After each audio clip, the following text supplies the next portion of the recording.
Bien, vamos a iniciar la clase de hoy, 12 de mayo del 2021, la materia Programación 2, el curso B. Vamos a, mientras todavía alguien se conecta, ver cómo estamos en el tiempo y en la planificación del avance. ¿Ya? Esta semana tenemos que terminar de revisar y tomar en algunas materias. Nosotros ya hemos tomado la anterior semana. En algunas otras materias todavía quizás estén tomando esta semana, pero tenemos hasta el fin de semana para poder terminar la revisión de todas las prácticas y lo demás.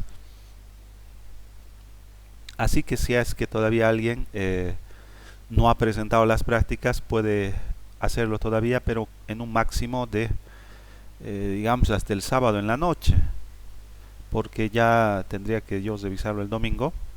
Entre el día lunes y martes seguramente ya nos van a pedir o lo van a habilitar el sistema para que subamos las notas al sistema.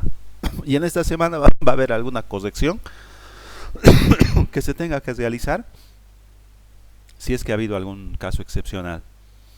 Ya estamos todavía a tiempo todavía de poder presentar alguna práctica que quizás en este grupo la mayor parte ha presentado. Sin embargo, si habría algún caso especial, pueden hacerlo todavía, pero en un máximo del fin de semana. ¿Ya? Entonces, hoy estamos iniciando ya el segundo bimestre de la gestión 2021, de la materia de programación 2. ¿Ya? Lo que tenemos nosotros programado dentro de lo que es el material del contenido analítico, bueno, el contenido analítico nos los envían, nosotros no lo realizamos, esto lo envían desde el ministerio. Son 5 temas. Introducción a la programación orientada a objetos, que todo lo que es introducción a la programación orientada a objetos lo hemos hecho en el primer bimestre. Vamos a continuar haciendo ejercicios, profundizando un poquito más este tema porque es la parte más importante, digamos, de lo que es la programación actualmente. ¿Ya? El segundo tema trata de lo que es herencia. Lo hemos realizado el anterior bimestre. Una pequeña introducción. Este bimestre lo vamos a no solamente explicar a mayor profundidad y practicar, sino también lo vamos a evaluar, porque en el primer bimestre no lo hemos evaluado, es un tema que lo vamos a evaluar en este bimestre. ¿Ya? Luego tenemos el tema de... les voy a mostrar acá en la pantalla. Estos son los temas. Les estaba explicando, ¿no? La parte de lo que es introducción a la programación orientada a objetos, con los elementos básicos muy importantes para lo que es la creación de programas para diferentes contextos. ¿Ya? Vamos a profundizar eso en este bimestre. Luego, lo que les decía, la parte de herencia, la parte de lo que son interfaces y clases abstractas, que lo vamos a ver también, excepciones y aserciones, y finalmente la aplicación que vamos a realizar con acceso a base de datos. Entonces, esto lo hemos evaluado en el primer bimestre, ¿no? En el segundo bimestre vamos a ver el tema de herencia e interfaces abstractas. Y quizá algo que tengamos que repasar de programación 1, quizás. Esto lo vamos a ver en el segundo bimestre. ¿Ya? En el tercer bimestre vamos a ver el tema de excepciones y aserciones, juntamente con la parte inicial, la parte teórica de la aplicación de una base de datos, perdón, la implementación de una base de datos dentro de un programa utilizando el lenguaje de programación Visual C#, ¿ya? Y con el enfoque orientado a objetos. Todo esto es el material que tenemos que ver este año. ¿Ya? Bien, inicialmente entonces para ya ver estos dos temas y complementar quizás con algún material que sea adicional, inicialmente vamos a hacer un repaso breve de los elementos esenciales de lo que es introducción orientada a objetos, porque hay algunos elementos que en la evaluación que hemos realizado no están tan claros. Ya no están tan claros, entonces los vamos a aclarar un poquito. Voy a acá cargar la presentación que hemos estado utilizando en lo que es programación orientada a objetos para ver estos puntos claves que están en el contenido del tema, que es un objeto, que es una clase, que es un atributo, que es un método. Lo voy a cargar, aguárdeme un momento, acá está. Acá está. Acá está. Ya vamos a entonces ver estos elementos claves para que estén claros. Necesario hacer un reforzamiento de este tema. Cuando habíamos hablado de lo que es programación orientada a objetos, programación orientada a objetos no es más que una forma de programar, no es la única, pero es una forma más de programar. Por eso le llaman, en algunas bibliografías le llaman paradigma. No, es una forma de afrontar la resolución de un problema. ¿En qué problema? El contexto es muy variado. Es muy variado. En lo que es programación, en lo que es programación, en nuestro medio, en Bolivia, ¿no? Si digamos una farmacia te pide que hagas un programa para manejar el tema de ventas e inventarios, ¿ya? Ventas e inventarios de su farmacia. Ese es el contexto del problema que se va a resolver mediante un programa. La idea es, actualmente la farmacia realiza el proceso de venta y almacenado de forma quizá manual o quizás utilice ciertos elementos de tecnología. Pudiera usar una computadora, un Excel o un Access, quizá una base de datos en Access, pero nada más. Entonces, ¿qué es lo que nosotros contribuimos como profesionales del área de sistemas en la farmacia? Y es que nosotros podemos hacer que la forma en cómo están manejando la farmacia mejore. Esa es la idea. Esa es la idea. Si nosotros hacemos un programa y en vez de ayudar o mejorar, estamos complicando o estamos haciendo que sea más difícil, entonces no estamos haciendo las cosas bien, porque lo que tratamos de hacer es mejorar. Y nosotros, como profesionales de sistemas, somos considerados agentes de cambio, pero no de un cambio negativo, de un cambio positivo, ¿ya? Entonces, la farmacia, si digamos lo está haciendo todo manual actualmente, pero esa farmacia está creciendo y ya tiene cierto presupuesto para invertir en una computadora, en internet y en una persona que le cree el programa, entonces lo que tenemos que hacer es resolver los problemas que éste tiene, ¿no? Resolver, eso es lo que tenemos que hacer. Hay yo estoy hablando de Bolivia exclusivamente, porque los libros que vamos a encontrar son todos de Estados Unidos, de España, y ellos hablan de su realidad. Nuestra realidad es diferente, ¿no? Entonces, si la farmacia hace algo de alguna manera, esa alguna manera que ellos tienen de resolver sus problemas, y se los voy a anotar acá, ¿ya? Esto es el escenario común que se va a presentar para lo que es cualquier empresa en realidad. Acá está la farmacia, ¿no? Vamos a anotarlo acá. Esta es la farmacia. Farmacia Vita, por decir. ¿Ya? Me estoy inventando el nombre. Farmacia Vita. Esta farmacia Vita en realidad es un sistema, es un conjunto de elementos que están interrelacionados de alguna manera para un propósito. Es decir, quizás tengan X cantidad de empleados, X cantidad de productos, está en un lugar determinado, digamos en Quillacollo, Sacaba o en el centro, no sé, en algún lugar, y tiene una forma de trabajar, tiene una forma de trabajar. Esa forma de trabajo técnicamente se la conoce como, los gringos son especialistas en administración, en gestión.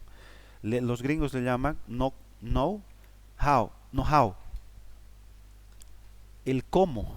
Es decir, ellos a través de la experiencia, esta farmacia a través de la experiencia, puede ser una farmacia, una pequeña empresa familiar, que en Bolivia es así, ¿no? Las empresas son la mayor parte pequeñas, medianas, pero a veces son familiares. Han debido notar, ustedes deben formar parte de una empresa familiar quizá. ¿No? Entonces ellos a través de prueba y error, porque a veces no nos capacitan en la forma de gestionar un negocio, no nos capacitan, no sabemos cómo tenemos que manejar el inventario, cómo tenemos que manejar, no nos capacitan y a veces eso es negativo. Entonces prueba y error, a través del tiempo la farmacia ha generado un know-how, es decir, ellos tienen una forma de trabajo, y si la farmacia ya tiene la capacidad de poder invertir en un programa, entonces no lo está haciendo mal.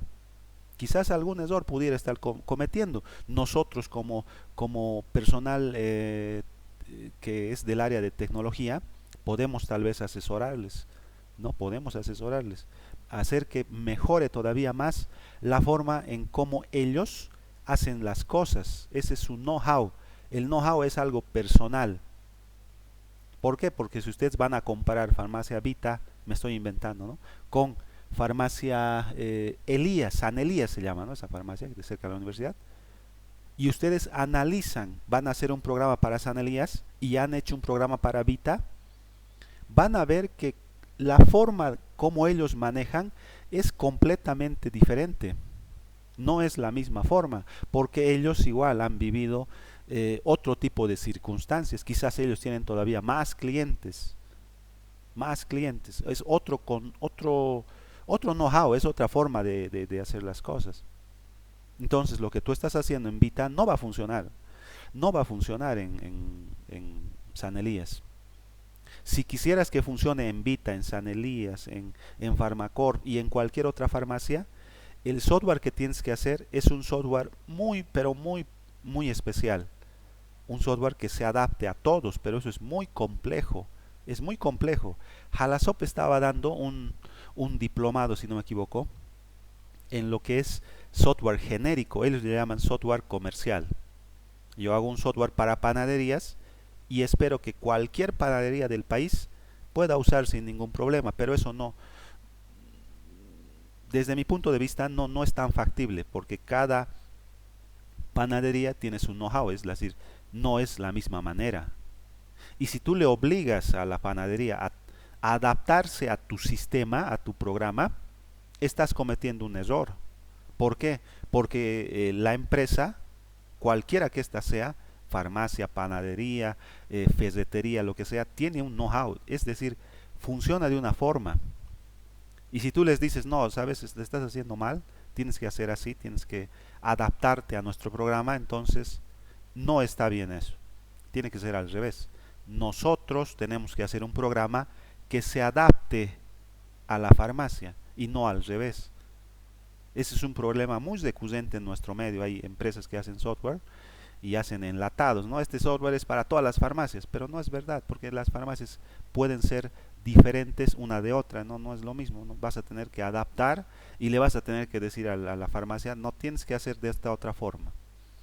Y ya no le estás ayudando, le estás haciendo cambiar las cosas que es su know-how y puede que eso sea negativo, ¿no? Pero como les digo, podemos ayudarle también. Tal vez hay alguna pequeña cosita que no lo están haciendo bien, entonces también ahí nosotros tenemos que ayudar. En una farmacia, por ejemplo, algo que nosotros podemos implementar en un sistema es el control de las fechas de vencimiento. Nuestro programa puede hacer que eh, puede listar una cantidad de medicamentos que ya estén a punto de vencer, ¿no? Pero si nosotros vamos a implementar esto en la realidad, nuestro programa no lo va a hacer de forma automática. Quizás se podría, en algún país quizás ya lo han implementado. Tú dices vender ibuprofeno y un robot va a sacar el ibuprofeno, pero no va a sacar cualquier ibuprofeno, sino va a sacar el ibuprofeno que esté ya a punto de vencer, el que tenga la fecha de vencimiento más próxima. Debería ser así. Pero si digamos eso no es controlado por la farmacia, nuestro programa ya no va a poder hacerlo de forma automática, ¿no? El farmacéutico que va a usar nuestro programa tendría que tomar la medida necesaria para sacar la medicina que ya está por expirar. En eso quizás nosotros podemos asesorar, es decir, ordenen los medicamentos de izquierda a derecha, en donde el izquierdo es el que está por vencer, por decir. Pero eso, más de eso ya nosotros no podemos hacer. Ahí sí podríamos asesorar, etcétera. Entonces, como les digo, hemos estado haciendo algunos ejemplos, pero no lo hemos estado enfocando un poquito acá porque nos hemos concentrado en la parte técnica. Sin embargo, como les digo, estamos haciendo programas que van a ser utilizados por personas, por organizaciones de cualquier tipo, pequeñas, medianas, quizás grandes, y hay que ya tomar en cuenta este aspecto, el contexto del problema, ¿no? El contexto. Nosotros, para hacer otra vez un programa para Farmacia Vita, tienes que conocer muy bien el know-how, el cómo funciona la empresa. Si no conoces, no vas a poder hacer, porque tú tienes que hacer, como les digo, un programa que les ayude, no un programa que luego no lo utilicen o que no haga lo que tenga que hacer. Y eso es un poquito complejo, ¿no? Entonces nosotros nos apoyamos en lo que es el paradigma orientado a objetos para resolver este tipo de problemas. No es la única forma de resolver problemas, hay otros también. Ustedes están viendo, por ejemplo, ustedes están viendo para que esté en contexto, bases de datos relacionales, porque nosotros en el último bimestre vamos a aplicar también un programa con una base de datos relacional, entidad relación le llaman, ¿no? Una base de datos entidad relación, una base de datos muy ordenada donde definimos tablas que van a contener cierta información de manera muy ordenada, ¿no? Muy ordenada. Si decimos que acá el nombre va a ser una cadena de caracteres, tiene que ser una cadena de caracteres. Si decimos que la cantidad de productos es un número, no puedes insertar cualquier otra cosa que no sea un número. No puedes hacerlo. Sin embargo, previamente a lo que es nuestra aplicación perdón, acá les muestro otra vez, antes de hacer la aplicación con acceso a la base de datos, vamos a ver también, el almacenamiento de información en un archivo de texto plano. ¿Por qué? Porque como les digo, una base de datos no es la única forma de almacenar información. Vamos a ver también el almacenamiento en un archivo, un archivo de texto como el que está acá en el bloc de notas. Entonces acá nosotros vamos a poder almacenar cierta información, digamos acá un nombre, lo vamos a separar de alguna manera, el apellido, alguna manera, la edad, la ciudad, etcétera. Esta es una forma, digamos que no muy ordenada de almacenar información, pero que es válida también. Es válida. Tú puedes guardarla en una base de datos o podrías guardarla en un archivo de texto plano, como en este caso. Es válido, ¿no? Solamente que acá no está tan orden. Cada uno de estos tiene sus ventajas y sus desventajas. En un archivo de texto plano tienes total flexibilidad. Puedo almacenar lo que yo quiera sin necesidad de tener que estar modificando la estructura de la base de datos como en una base de datos entidad relación, ¿no?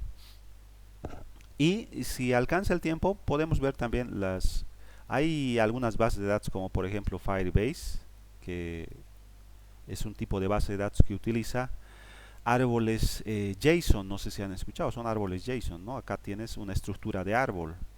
Nada que ver con con un, con una estructura de tablas, entidad, relación. No, acá yo puedo agregar elementos en nodos y ese nodo pudiera incluso tener más información de una manera flexible.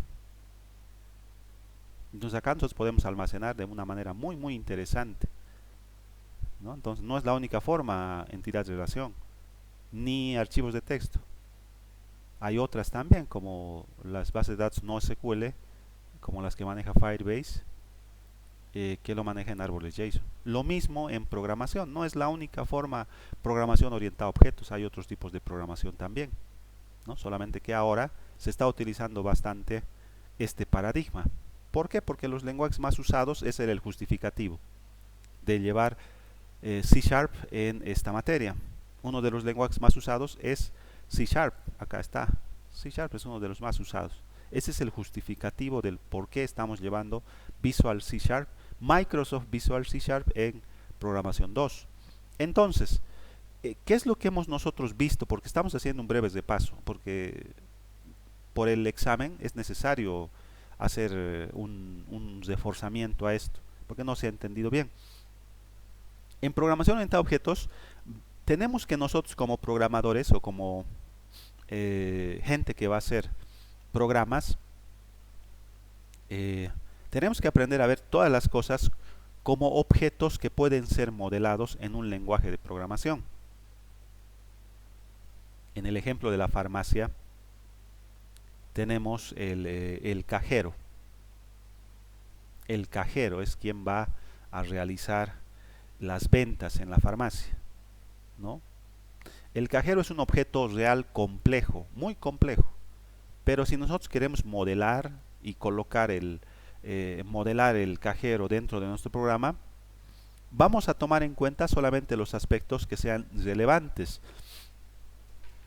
Lo que nos va a interesar del cajero, por ejemplo, quizás nos interesará conocer su nombre completo y asignarle un usuario y una contraseña para que pueda acceder al sistema. Dentro de otras cosas que podría hacer el cajero, pudiera ser modificar su contraseña, asignar quizás el poder realizar una venta o el poder anular una factura. Entonces nosotros vemos qué elementos vamos a utilizar del objeto del mundo real que nos va a servir en el programa. Pero otra vez, para hacer este modelado, tienes que conocer bien cómo funciona la empresa. Si no sabes cómo funciona bien, puede que cometas algún error. Tienes que empaparte completamente del cómo trabaja esa empresa. Por ejemplo, ¿no? Los medicamentos. ¿Qué datos? Una medicina es igual un objeto, y como objeto tiene ciertas características. Una de las principales va a ser el nombre, pero otra pudiera ser el ¿cómo se llamaba esto? Ya me he olvidado. Acción farmacéutica, creo que le llaman. Es decir, ¿para qué sirve? Y algunas veces el usuario no te va a decir, deme un paracetamol de 50 miligramos. No te va a decir eso. Va a la farmacia y ¿qué te dice? Me duele la cabeza. O algo así, me duele el estómago, ¿no? Entonces, el encargado, que se supone que es farmacéutico, conoce cuáles son las medicinas que pudieran servirle. Sin embargo, nosotros pudiéramos tomar uno de esos atributos o características de la medicina para crear unas sugerencias. Es decir, dolor de cabeza, así en texto plano, podríamos agregarlo como una característica de la medicina, dolor de cabeza. Y ya está. Entonces, cuando el usuario busque dolor de cabeza así textual, le va a salir la medicina. Entonces, ese es un modelado a través del conocimiento de cómo trabaja esa empresa, porque si no, solamente considerarías lo básico, digamos, el nombre, el laboratorio del cual es, porque eso también es importante, la cantidad en miligramos, gramos, no sé, la acción técnica que los farmacéuticos conocen, antipirético, por ejemplo, no sé, pero la gente no lo conoce de esa forma, no va a ir y va a decir, deme un antipirético o algo así, un antihistamínico, digamos, no va a decir eso, va a decir tengo una alergia, ¿no? Algo así, pudiera ser, porque el modelado depende de eso, tú tienes que, mediante la observación, recabar las características más importantes, más relevantes del objeto que se está queriendo modelar. Y eso la única forma es a través del conocimiento muy a profundidad del contexto del programa que se va a implementar. No, estos temas no los habíamos visto, nos hemos centrado en la parte técnica directamente, ¿no? Ahora yo les estoy dando las pautas de hacer todo el programa desde el inicio hasta el final, ¿ya? Pero también, si solamente quieren programar, no quieren saber de estas cosas, es válido también. En Jalasó, por ejemplo, los programadores no se encargan de hacer estas cosas, o cualquier otra empresa de desarrollo de software, no se encargan de analizar esto, de modelar, etcétera. No, directamente al programador le dicen, haz esta clase con estos atributos, estas propiedades, este método, este constructor, con un formato estándar. Y lo único que tiene que hacer el programador es pasar de lo que es la descripción, técnica al lenguaje de programación y no se preocupan de estos temas. Es válido también, ¿ya? Pero si la carrera está enfocada a que ustedes sean emprendedores, a eso está enfocado la carrera, más que a que digamos puedan, no sé, está enfocado a eso la carrera.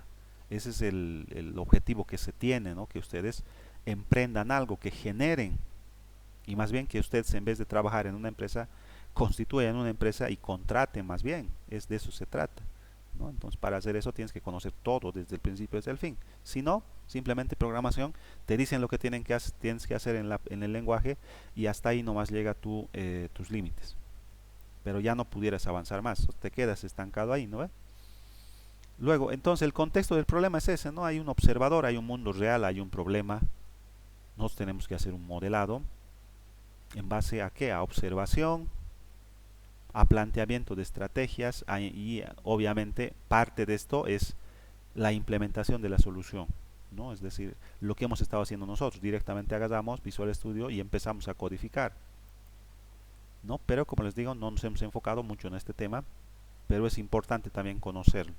Luego, estos dos términos que se tiene que entender bien, ¿no? El objeto como tal, el objeto, ¿ya? Fuera de lo que es el modelado de un objeto, es decir, en el mundo real, todavía no estamos hablando del lenguaje de programación, sino en el mundo real, los objetos que nosotros vamos a analizar pueden ser físicos o conceptuales. Es decir, prácticamente es cualquier cosa. Puede ser un ser vivo, como por ejemplo un cajero que les decía de la farmacia, pudiera ser un administrador, un cliente también, un objeto real, un objeto vivo, real, o puede ser algo inerte, como un objeto medicamento, medicina, un paracetamol, no tiene vida, pero es un objeto para nosotros, porque tiene ciertas características, como por ejemplo el nombre y lo que les estaba explicando. A eso nosotros le decimos objeto, pero del mundo real. Físico o puede ser también conceptual. Puede ser algo que no exista realmente, no sea tangible, pero sea algo conceptual. Como por ejemplo una cuenta de banco que les decía, es algo conceptual, no es algo físico. No puedes ir al banco y decir, deme mi cuenta de ahorros. No. Lo que te van a devolver es el número que está en la tabla que representa tu cuenta de ahorros en el sistema. Y tu saldo va a ser cero si sacas todo. Pero no te van a devolver en una cajita tu cuenta de ahorros, ¿no? Eso es algo conceptual, ¿no? A eso se refiere con eso. Pero estamos hablando de objetos del mundo real, ¿ya? Ahora, esos objetos, nosotros para ya modelarlos en un sistema, perdón, en un lenguaje, tenemos que eh, identificar dos cosas. Dos cosas que dependiendo la bibliografía se conocen como atributos o propiedades, también le llaman algunas bibliografías, atributos, propiedades o características. Y el comportamiento, que no es más que métodos, o quizás alguien que está migrando de programación estructurada, que es una forma de programación más antigua, que todavía se la utiliza en C. Hay un término que se le conoce como función. Los antiguos todavía le dicen función. Bueno, yo he visto en programación estructurada, he llevado, y nosotros le llamamos función. No conocíamos el término método, no conocíamos, era función. Función ordenar, función crear, función imprimir, función, todo era función. En programación orientada a objetos le llamamos método, ya, pero si alguien le llama quizás función, es un término antiguito, pero entra dentro de lo que es programación orientada a objetos y se refiere a lo que el objeto puede realizar. Ya, quizás ahí ha habido una confusión, es así. Ya, como alguien me decía, vector, me decía, ¿no? Vector utilizan, los antiguos utilizan todavía esa palabra, ¿no? Vector, para un arreglo, para un array, es el término original técnico eh, de la bibliografía original de las primeras personas que han utilizado ese término, array, ¿no? Array. Pero bueno, es simplemente quizás un poquito confusión en la nomenclatura, ya, pero se refiere a lo mismo. Alguien me dice vector, está bien, es un arreglo de una dimensión, como un vector matemático, solamente es lineal, una dimensión, ¿no ve? Un vector matemático. De ahí es de donde nace el término vector. Ya, pero son términos sinónimos que tal vez en el examen se han confundido un poquito por que algún otro docente lo llama de forma diferente. Luego, una vez que identificamos los atributos y los métodos y el comportamiento, perdón, que lo modelamos en no solamente pudieran ser variables, pudieran ser también constantes. Por ejemplo, una constante de un programa que hagas para un instituto va a ser el nombre del instituto. Eso es constante, eso no va a cambiar. ¿No ves? O pudiera ser. Las variables pueden variar, las constantes tienen un valor constante y nunca cambia. ¿No ves? Pudiera ser una constante como atributo. Dentro de los métodos también, ¿no? Tenemos varios tipos de métodos que podemos implementar. El comportamiento, o sea, lo que va a hacer nuestro objeto. ¿Ya? Hasta acá hemos hablado de objetos, pero cuando ya construimos, modelamos el objeto de forma mental y lo hemos pasado a lo que son atributos y variables, perdón, atributos como variables y métodos y comportamiento como métodos, ya lo podemos implementar en un lenguaje de programación. Así que en el lenguaje de programación, la estructura que tenemos para poder crear estos objetos se llama clase. Acá está la clase. La clase es una estructura que nos permite modelar un objeto. En otras palabras, es una fábrica de objetos, ¿no? La clase es una fábrica de objetos. Nosotros, cuando queramos construir objetos, lo tenemos que hacer a través de la clase. O, si ustedes quieren, la bibliografía coincide en decir que un objeto es una instancia de una clase. Así lo dicen técnicamente, pero de forma más,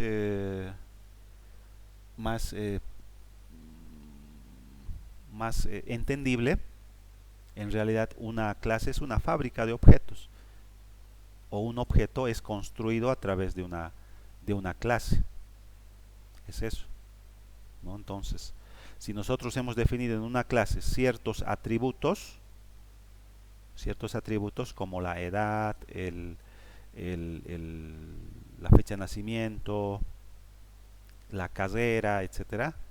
Cuando construyes un objeto, tienes que dar valores a esos atributos. De eso se trata, ¿no? Entonces vamos a crear un objeto estudiante a través de una clase estudiante y le vamos a dar ya valores a los atributos. Porque los métodos no van a variar, ¿no? Los métodos no varían. Entonces, el estudiante será Juan Pérez, por decir en el nombre. Ya es un objeto particular creado con la fábrica que nosotros lo consideramos clase. Eso es objeto, clase, atributo y método. A eso es a lo que se refiere. Ahora, el término encapsulamiento, del cual habla en el contenido analítico, se refiere a que, acá se nota bien, se refiere a que cuando nosotros creamos esta estructura de clase, estamos empaquetando, porque este es un objeto, es como nosotros, una persona, en el mundo real, una persona tiene dentro atributos, sí tienes atributos, tienes un nombre, un apellido, tienes, ¿no? Es algo que está como atributo. Tienes comportamiento también, puedes caminar, puedes hablar, puedes jugar, puedes comer, pero todo eso está encapsulado. Si nos vamos todavía a la parte física, nosotros estamos constituidos por un sistema circulatorio, sistema respiratorio, etcétera. Si vamos todavía más profundo, sistema circulatorio está compuesto por corazón, venas, etcétera. Sistema respiratorio, pulmones, nariz, etcétera, etcétera. Pero todo está encapsulado, todo está dentro de ti. Y la manera que la naturaleza tiene de encapsularnos es a través de esta cobertura que tenemos a nivel físico. La piel, los músculos, todo está encapsulando todo lo que tenemos dentro. Lo mismo es en una clase. Ese es el término encapsulamiento. Estamos encapsulando ciertos datos en una única estructura. Porque luego no va a ser que tu pulmón se va a ir por un lado, tu corazón por el otro, no. Todito se mueve en uno solo, ¿no ve? Lo mismo pasa con una clase. Cuando nosotros creamos a través de una clase un objeto, acá digamos un objeto, esto ya es una instancia, es un objeto, acá adentro tiene todos los elementos de atributos y métodos también, ¿no? Entonces esto lo puedes manejar como una estructura encapsulada. Si tú le pasas esto como parámetro a un método, este método en realidad no estás recibiendo el objeto como tal, estás recibiendo todo lo que está dentro del objeto, los atributos, los métodos, todo en realidad. Ese es el término encapsulamiento, encapsular. De eso viene, tú encapsulas, como las medicinas, ¿no? Las pones en una cápsula y ahí adentro está todo. Y si lo mueves, mueves todo, ¿no? A eso se refiere. Hay otra aplicación de encapsulamiento también, que es a través de modificadores de acceso.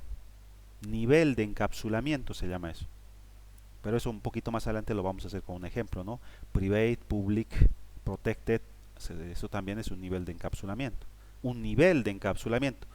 Pero acá ya está encapsulado todos los datos en una sola estructura. Luego acá, dentro de lo que es el contenido, también nos habla de constructores. El constructor no es más que un método especial que se encarga de dar valores iniciales a los atributos. Porque cuando tú construyes un objeto con la palabra reservada o la palabra clave new, estudiante igual a new estudiante, lo que estás haciendo es llamar al método especial constructor, que se va a encargar de dar valores iniciales a los atributos. Porque como esta es una instancia, el objeto es una instancia de una clase, estos atributos ya tienen que tener un valor. El ID tendrá 1, la marca será M, el modelo será X, el precio será 10. Estos datos los puedes inicializar en un constructor. Si no inicializas los datos, implícitamente, de forma implícita o oculta o automática si quieres, les va a dar valores automáticos a los tipos de datos primitivos como el int, el double, el numéricos, ¿no? Int, double, float, short, long, etcétera. Les va a dar 0 como valor inicial. 0 les va a poner. A lo que es valores, perdón, tipos de datos primitivos en C# como string, char, les va a dar el valor de vacío. Vacío, ¿no ve? Es decir, el nombre, por ejemplo, va a ser vacío, es decir, comillas, comillas, punto y coma, es vacío, no hay nada acá.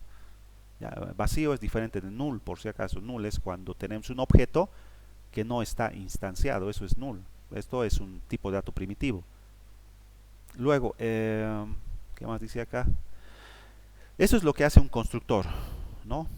Además de darle valores a los atributos, va a crear físicamente el objeto.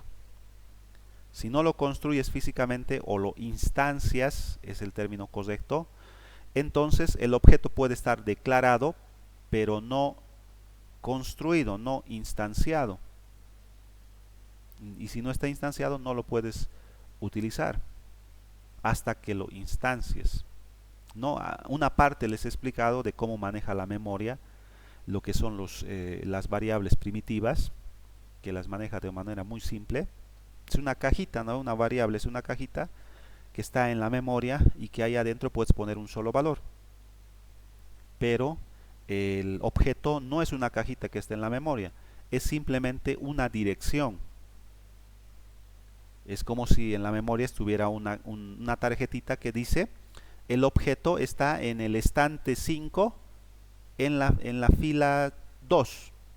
Está apuntando ahí. Entonces, si tú vas a ese estante, a esa fila, ahí está físicamente el objeto. Si es un objeto estudiante, ahí está el estudiante físicamente, construido. A eso se refiere. Eso es lo que hace el constructor. Construye el estudiante y lo pone en ese lugar. Y le dice a la memoria, el estudiante está en esa dirección. Eso es lo que hace. El destructor, bueno, en versiones antiguas de C# era necesario destruir el objeto, ¿ya? Pero desde hace ya años atrás, esto no está actualizado, no está tan actualizado. Sin embargo, hay cosas que incluso más adelante van a seguir siendo objeto, clase, atributo, método, encapsulación, ¿no? Pero en este caso el destructor, como les digo, en versiones antiguas de C#, Visual C# no era tan avanzado, no era tan avanzado. Entonces no tenía lo que Java lo tenía desde hace mucho tiempo, es un limpiador, es un cleaner, si tú creas un objeto y lo pones en memoria, está ocupando espacio de memoria. Entonces, ¿qué tienes que hacer cuando ya no lo usas? Destruirlo para que ya no ocupe espacio, ¿no? Pero en versiones ya actuales de C# no es necesario, en Java tampoco no es necesario. No tienes que preocuparte, eso lo hace el lenguaje. Si quieres puedes hacerlo de forma explícita, pero no es necesario, ¿no? De ahí viene el término destructor. Luego, sobrecarga, y noten que acá está hablando de funciones. Porque este texto, esto no sé por qué no lo han actualizado, porque cuando yo llegué a INCOS ya estaba esto. Nosotros no lo hacemos esto, nos envían del ministerio. No está actualizado, seguramente por el tema de la pandemia, no sé, pero los términos que están utilizando son muy antiguitos, ¿no? Dice sobrecarga de funciones. Pero no estamos dentro de lo que es el paradigma funcional, no estamos, eso ya lo hemos pasado, está atrás, ha quedado, eso es, ya no lo utilizamos ese término. Sobrecarga de métodos, son métodos en programación orientada a objetos, ¿no? La sobrecarga de métodos se refiere a poder utilizar el mismo nombre del método, pero solicitando parámetros diferentes. Yo puedo decir baila, un método. Entonces ejecuto el método baila y el docente va a bailar. Y ya está. voy a sobrecargar el método bailar. Entonces yo le digo bailar y le pongo como parámetro saya, por decir. Le estoy mandando un parámetro. Bailar sin parámetros, con bailar con el parámetro del baile, te permite C Sharp. Los lenguajes que soportan programación orientada a objetos te permite crear un método con el mismo nombre, pero los parámetros tienen que ser diferentes. Ese es el único requisito. Eso no lo podíamos hacer en programación funcional. No podías crear un método llamado bailar y el otro método bailar y darle un parámetro. No podías, no te dejaba. Entonces, en programación funcional no podías hacer eso. En programación orientada a objetos sí podemos hacer eso porque es muy útil. Tú podrías llamarle al método, si quieres, bailar y al otro bailar ritmo. Funciona también. Pero cuando le das el mismo nombre, hay un orden muy interesante que se genera. Cuando entonces tú quieras hacer que tu objeto docente baile, tú le dices docente punto bailar, y si tienes más sobrecargas, te va a aparecer uno de 2, uno de 3, uno de 4. Entonces tú puedes escoger que baile sin parámetros, que baile un ritmo, que baile un ritmo y un tiempo, o que baile un ritmo en una fiesta, por decir. Y tú le pasas todos esos parámetros. Y es muy sencillo, fácil de entender. Eso no lo podías hacer en programación funcional.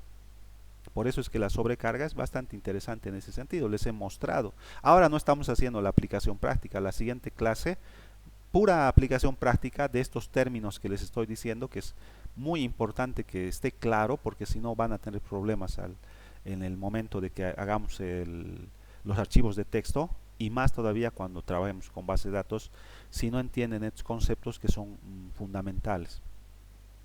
¿Ya? Esos son los términos que tenemos que entenderlos bien.